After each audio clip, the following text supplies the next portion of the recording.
Mwana Congo Kinshasa yokelanga eloko oyo lelo formation ya qualité ezana kombo semoko Institut supérieur royal de techniques médicales ya Kinshasa ISERTEM en sigle. Jeune finaliste papa maman olingaka koyekola médecine occasion yango yepesameli bino boki mambangu na ISERTEM pour la formation ya solo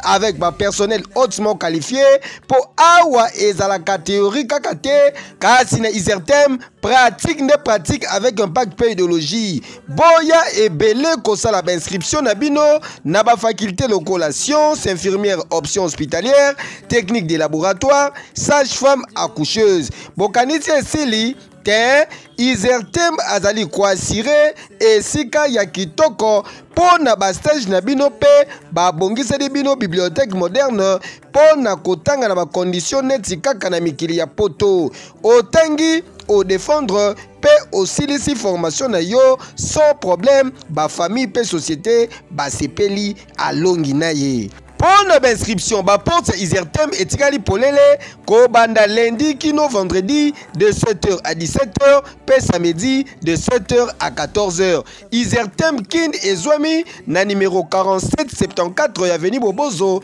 na Mandrandel na Kingabwa, commune ya limité référence rond-point TP. Tala tolo balisusu nini batindi kakangomba te ISERTEM mbatambuta ya Institut supérieur ya ba technique médicale epesa zuwa te ekeyo oui.